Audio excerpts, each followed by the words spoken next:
Hello friends, welcome to my channel finance cracker. आज का हमारा टॉपिक है interest rate parity. Friends, interest rate parity को समझने से पहले कुछ टर्म्स हम लोग समझ लेते हैं। इसमें पहला है आपके स्क्रीन पे यहाँ पे spot rate. Spot rate is the rate coated for the immediate settlement of forex transaction. Means time zero पे जो आप कोई भी फॉरेक्स करेंसी पे अगर ट्रांजेक्शन करने के लिए एंटर करते हो, टाइम जीरो पे जो भी रेट आपको मिल रहा है वो है spot rate. Means immediate, on the spot जो रेट मिल रहा है। Market in spot market transactions are settled on T plus second day basis. For example, if deal was done on Monday, then it would be settled on Wednesday. अगर आप लोगों में से कोई share market में trade करता होगा, अगर वो कोई शेयर्स बाई करता है डिलीवरी के लिए, तो उसमें भी जो उसका शेयर्स रहता है उसके डीमेट अकाउंट में टी प्लस सेकेंड डे पे बेसिस पे आता है, लेकिन वो प्राइस वही रहता है ऑन टी जीरो पे। जिस प्राइस पे उसने बाई किया रहता है शेयर का, वो आप समझ कंसिडर कर सकते हो as a spot rate, and on T plus second day basis पे वो आपके डीमेट अकाउंट में क्रिएट होता है। वैसा ही यहाँ पे है, अगर आप फॉरेक्स मार्केट में स्पॉट रेट पे फॉरेक्स ट्रांजेक्शन में एंटर होते हो तो उसका settlement T plus second day basis पे होगा। नेक्स्ट है अपना forward rate. Forward rate is the rate that is agreed today at which settlement will take place on a future date. Forward rate को आप एज अ फ्यूचर रेट समझ सकते हो।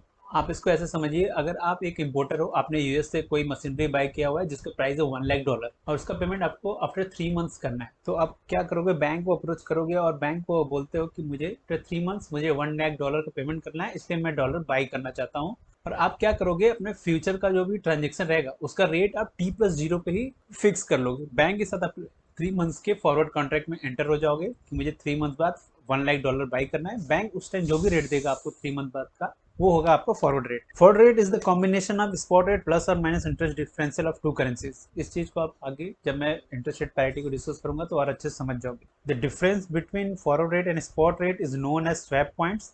Forward rate और स्पॉट रेट का जो difference रहता है उसको हम स्वैप पॉइंट्स बोलते हैं।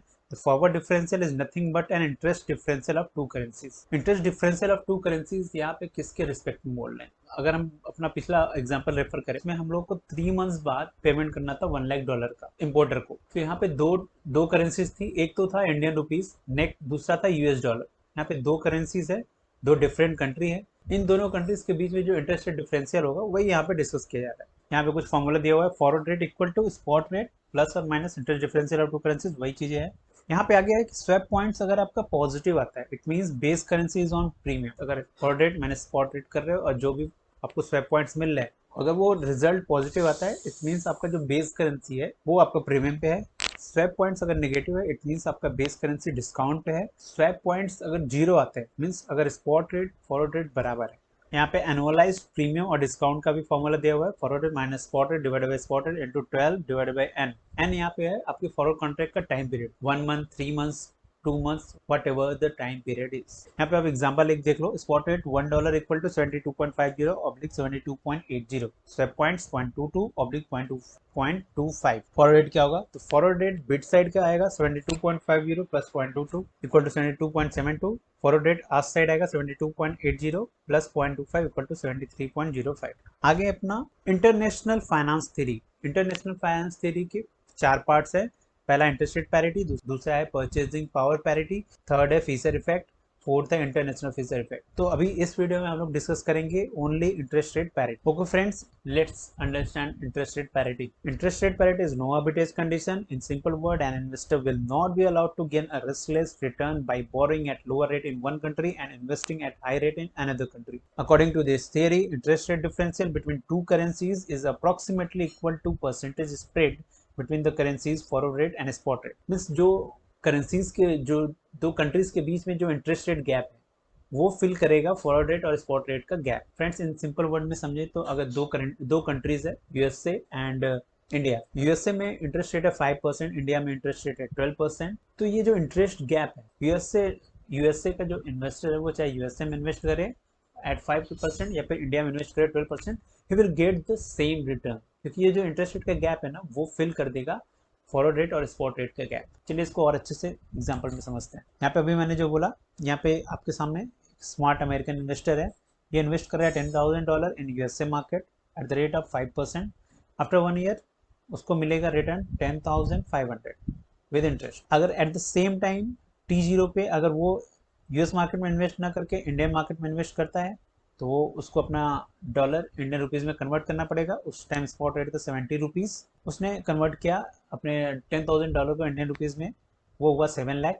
7 लाख को उसने इंडियन मार्केट में इन्वेस्ट किया @12%, और आफ्टर 1 ईयर उसको रिटर्न मिला विद इंटरेस्ट 7,84,000। उस 7,84,000 को अब वो अपने होम करेंसी में कन्वर्ट कराया, मीन्स $। उस समय था एक्सचेंज रेट 74.67, और उसको जब उस कन्वर्ट करने पे 7,84,000 का वैल्यू होता है $10,500। आप देख सकते हो दोनों केसेस में उसको रिटर्न $10,500 ही मिला। यहाँ पर मैंने लिखा हुआ है कि this theory establishes a connection between money market and forex market. Have you seen in above example how spot rate adjusted itself? Spot rate ने अपने आप को कैसे एडजस्ट किया? It's clear if IRP is valid, then you will not be able to take benefit of interest differential. But if IRP is not valid, then in that case there would be an opportunity of arbitrage. यहाँ पे मैंने दिखाया हुआ है 74.67 minus 70 divide by 70 into 100 equal to 6.67%। ये अपना premium है। Interest rate differential 12% minus 500 equal to 7%. Now here we have also proved in above example that interest differential of two currencies is approximately equal to percentage spread between future and forward rate and spot rate. ठीक है, यहाँ पे 6.67% means around 7% future rate और forward rate और spot rate का जो gap है, उसका जो स्प्रेड है वो भी है सेम है इंटरेस्ट रेट के गैप के बराबर। यहाँ आपके सामने कुछ फॉर्मूला दिया हुआ है। अगर इंटरेस्ट रेट पैरिटी, यहाँ पे आपके सामने कुछ फॉर्मूला दिया हुआ है, इंटरेस्ट रेट पैरिटी को यूज करके हम लोग फॉरवर्ड रेट भी निकाल सकते हैं। यहाँ पे forward rate equal to spot rate into one plus interest rate of quoting currency divided by 1 plus interest rate of base currency. Forward points equal to forward rate minus spot rate. Forward point मतलब swap points. Annualise premium का formula same है, forward rate minus spot rate divided by spot rate into 12 divided by T. यहाँ पे forward contract का time period into 100। यहाँ पे कुछ चीजें आपको हमेशा याद रखनी है। Always quote currency will be on numerator. Quote currency हमेशा न्यूमरेटर पे रहेगा। Interest rate always expressed on annual basis. अगर एग्जाम आप किसी चीज़ का एग्जाम दे रहे हो, वहाँ पे अगर इंटरेस्ट रेट दिया हुआ है तो आप हमेशा याद रखना कि वहाँ पे इंटरेस्ट रेट जो है ऑलवेज एक्सप्रेस्ड रहेगा एनुअल बेसिस पे। When forward rate more than spot rate then base currency is at premium. अगर फॉरवर्ड रेट जो है अगर वो आपके स्पॉट रेट से ज़्यादा है, इन दैट केस आप बोलोगे कि आपकी बेस करेंसी जो है प्रीमियम पे कोटेड है। अगर फॉरवर्ड रेट आपके स्पॉट रेट से कम है तो आप बोलोगे आपकी बेस करेंसी डिस्काउंट पे कोटेड है। और प्रीमियम और डिस्काउंट ना हम लोग हमेशा बेस करेंसी के रिस्पेक्ट में ही बोलेंगे। फ्रेंड्स, आई थिंक आपको ये कॉन्सेप्ट समझ आया। अगर आपको इस कॉन्सेप्ट से रिलेटेड कोई क्वेरी है तो आप कमेंट बॉक्स में पूछ सकते हो। मैं कोशिश करूंगा जल्द से जल्द आपको